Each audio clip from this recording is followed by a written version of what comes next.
গান বাজনা করে উপার্জিত টাকা হালাল নাকি হারাম?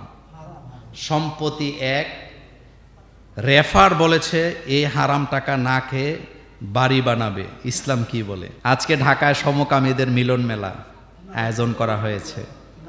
সমকামীদের বিরুদ্ধে আমাদের কেমন ভূমিকা থাকা উচিত? গান বাজনা করে উপার্জিত টাকা হালাল নাকি হারাম? সম্পত্তি এক, রেফার বলেছে এই হারাম টাকা না খেয়ে বাড়ি বানাবে। ইসলাম কি বলে?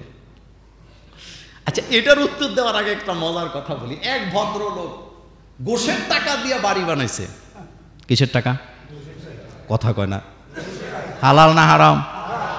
গোশের টাকা দিয়া বাড়ি বানাইয়া বাড়ির সামনে গেটে একটা নেম প্লেট দিছে, ওখানে লিখে রাখছে হাযা মিন ফজলে রাব্বি। কি লিখছে? মানে গোশের টাকা হারাম টাকা দিয়া বাড়ি বানাইয়া সামনে লিখে রাখছে এটা আমার প্রভুর দান। চোরের মার বড় গলা। যেটা কামাই হারাম ওইটা হালাল হওয়ার কোনো সম্ভাবনা নেই। যেটার জন্মটাই হারাম, যেটার জন্মটাই হারাম, এইটার উপরে সুন্দর লেবেল লাগাইলে এটা হালাল হওয়ার কোনো সম্ভাবনা নেই। এটা হারাম, এটা হারাম। সুতরাং হারাম টাকা দিয়া বাড়ি বানাইলে হালাল হওয়ার সম্ভাবনা নাই। তাওবার শর্ত হলো তিনটা। বলেন কয়টা? এক নাম্বার শর্ত, যে অপরাধ আপনি করছেন এটা আল্লাহর কাছে স্বীকার করে লজ্জিত হবেন। দুই নাম্বার, আপনি ওয়াদা করবেন এই কাজে আপনি আর কখনো ফেরত যাবেন না। কিন্তু তিন নাম্বারটা বড় কঠিন। তিন নাম্বার হলো যাদের সম্পদ মাইরা আপনি বড়লোক হয়েছেন তাদের টাকা, তাদের সম্পদ ফেরত দিবেন না যতক্ষণ আপনার তাওবা কবুল হবে না ততক্ষণ। দুইটা মানতে রাজি, কিন্তু তিন নাম্বারটা। আজকে ঢাকায় সমকামীদের মিলন মেলা আয়োজন করা হয়েছে। সমকামীদের বিরুদ্ধে আমাদের কেমন ভূমিকা থাকা উচিত?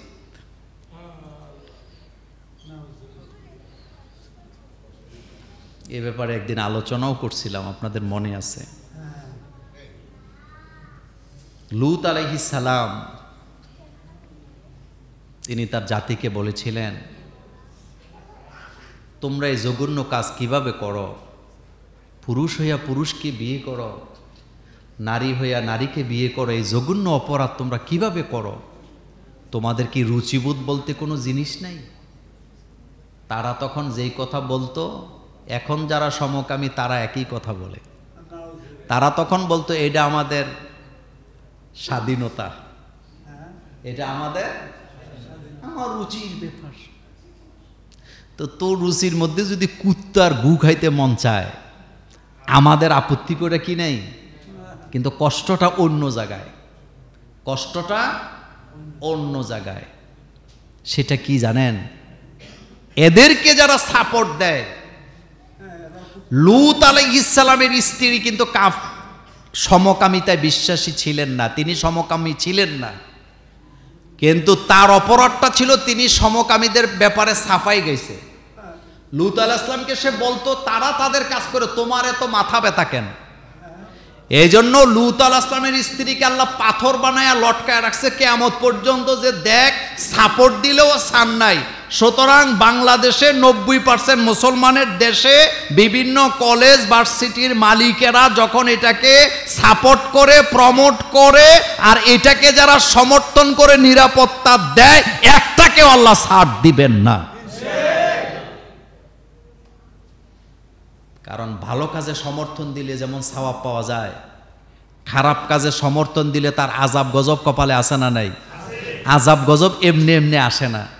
দেখছেন, কুত্তার লেজ যেমন সোজা হয় না, এই বানরগুলাও কোনোদিন সোজা হওয়ার সম্ভাবনা খুবই ক্ষীণ। কুত্তার লেজ 40 বছর সুঙ্গা ঢুকায় রাখলে, সুঙ্গা টান দিলে সেটা আবার বাঁকা হয়ে যায়। যে মাইকটা আল্লাহ করোনা ভাইরাস দিয়ে দিলেন, আপনাদের মনে আছে না? মাইরটা কম দিছে না বেশি দিছে? বাপে ছেলে জানাজা পড়তে যায় না, ছেলে বাপে জানাজা পড়তে যায় না, বাপ ছেলে মেয়ে মা 4 জন ড্রয়িং রুমে বসে টেলিভিশন দেখবে, ছেলে নাকি হাসি দিছে, বাপুরটা দৌড় দিছে। এগুলা কি সত্য না মিথ্যা? কুমিল্লা বাদশা মিয়ার বাজারের মোড়ে এক লোকে হাসি দিয়ে যে বিপদে পড়ছিল, সে হাসি দিছে। হাসি তো কতজনই দেয়। করোনা ভাইরাস চলতেছে, মোর্চার মধ্যে আমরা কয়েকজন দাঁড়ায় আছি, আরেক লোকে হাসি দিছে, তারে 3 জনে গেছে গলা টিপা ধরতে, হাসি লইয়া রাস্তায় চলতে। লক্ষ্মীপুরের বাপের লাশ লক্ষ্মীপুর থেকে গোপনে পলিথিন দিয়ে পেঁচাইয়া কুমিল্লা ফয়জুন্নেসা স্কুলের সামনে আইসা রাতের বেলা ফালায় দিছে। বাপের জানাজা পড়ে না, ছেলেরা করোনা ভাইরাস আক্রান্ত হয়ে মারা যাবে। এই রকমের কঠিন মাইর খাওয়ার পরেও যেই জাতি সতর্ক হয় না, বুঝা গেছে তারাও কাউমে লুতের মতো জঘন্য অপরাধী, এদের লেজ সোজা হওয়ার কোনো সম্ভাবনা নাই।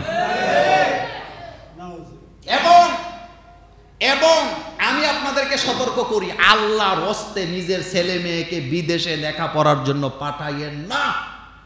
আপনাদের খবর নেই, বাংলাদেশে সমকামীদেরকে যারা সাপোর্ট করে প্রমোট করে সবগুলা লেখাপড়া করছে দেশের বাইরে। দেশের বাইরে বড় বড় ইউনিভার্সিটিগুলোতে সমকামিতায় তারা এতটাই বিশ্বাস করে, যারা সমকামিতায় বিশ্বাস করে না তাদেরকে মানসিক টর্চার করা হয়, তাদেরকে সেখান থেকে বহিষ্কার করা হয়। আর এই ধরনের বানরগুলা বিদেশ থেকে ডিগ্রি নিয়ে আইসা বাংলাদেশে এগুলাকে প্রমোট করতেছে। তারা বাংলাদেশের কোনো শিক্ষা প্রতিষ্ঠানে শিক্ষক হওয়ার যোগ্যতা রাখে না। তারা জাতিকে ধ্বংস করে দিচ্ছে। আপনি খুব গর্ব করে বলেন আমার ছেলে আমার মেয়ে বিদেশ থেকে লেখাপড়া করছে, ঘোড়ার ডিম করছে আপনার পোলা, আপনার মাইয়া ঘোড়ার ডিম করছে। আপনার ছেলে মেয়ে বিদেশ থেকে ডিগ্রি আনে নাই, শয়তানের সাথে সাক্ষাৎ করে আইছে। এই কথাগুলো আমি বলি না, এই কথাগুলা বাংলাদেশের বিভিন্ন বড় বড় ডক্টরের যারা বাইরের থেকে নিজেকে সেভ রাখা কোন রকমে জীবনটা চালায় আসছে, তাদের কথাগুলি আমার মুখ দিয়ে আমি আজকে বললাম। হযরতে শেখ সাদী রাহিমাহুল্লাহ নাম শুনছেন? বিশ্বকবি। তিনি কি বলতেছেন? তিনি বলতেছেন পৃথিবীর এমন কোন দেশ নাই, এমন কোন জায়গা নেই আমি ভ্রমণ করি নাই। আমি ভালো মানুষও দেখছি, খারাপ মানুষও দেখছি, ভালোদের সাথেও মিশছি, খারাপদের সাথেও মিশছি, কিন্তু আমাকে খারাপ জিনিস স্পর্শ করতে পারে নাই, কারণ আমার চোখে ছিল আল্লাহর কোরআনের আয়াত। আল্লামা ইকবাল রাহিমাহুল্লাহ নাম শুনছেন? বিশ্বকবি, কবি সম্রাট আল্লামা ইকবাল রাহিমাহুল্লাহ।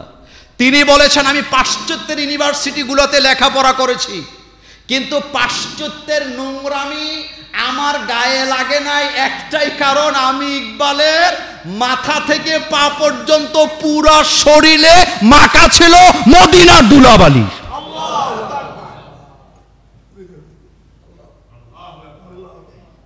আপনি কি বুঝছেন, কি বুঝেন, কিভাবে নিছেন কথা?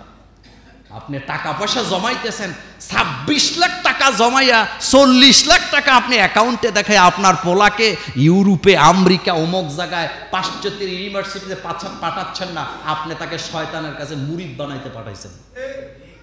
এর চেয়ে ভালো বাংলাদেশে গরু পাইল্লা খাইতে বলেন, ছেলে মেয়েগুলো নষ্ট হবে না।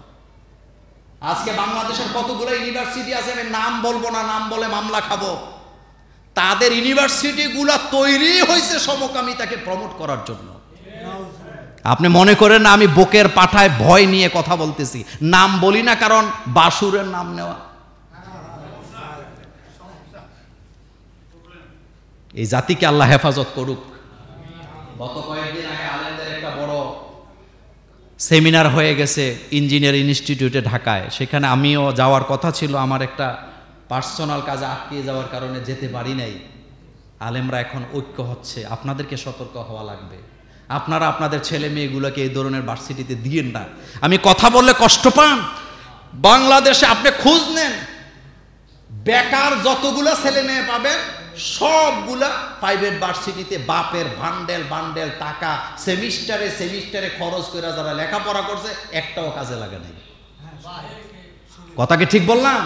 বান্ডেলে টাকা নেয় প্রতি সেমিস্টারে, টাকা নিয়ে হেতে অনার্স করছে, মাস্টার্স করছে। আমি প্রাইভেট ভার্সিটি থেকে অনার্স মাস্টার করছি, করার পরে আর কোনো রাস্তা নাই, হেতেরে মানুষে বদুললেও নেয় না। এখন আবার কয় আব্বা আমার বিদেশ পাঠাও। আপনি আমার কথা যাচাই করেন, আপনি আমার কথা যাচাই করেন। বাংলাদেশে হাজার হাজার কাউমি মাদ্রাসা, আলিয়া মাদ্রাসা আছে না নাই? একটা লোক আপনি বেকার পাবেন না, একটা লোক বেকার পাবে না, কর্ম করে খায়। আমার দেশে ইউনিভার্সিটিতে পড়লে হাতে টাই লাগে, হাতে আর কৃষিকাজ করতে রাজি না। জাপানে যায় দেখেন বাচ্চাদেরকে কৃষিকাজ শিখায়, তাদের ছোট্ট ছোট্ট বাচ্চাদেরকে আপনার ধান ক্ষেতের মধ্যে নামাইয়া সেখানে শিখায় ধান কিভাবে রোপণ করতে হয়, ধান কিভাবে কাটতে হয়। আর আমার দেশে আমার ফলা ইউনিভার্সিটিতে পড়ে জমি জামা কিচ্ছু চিনে না।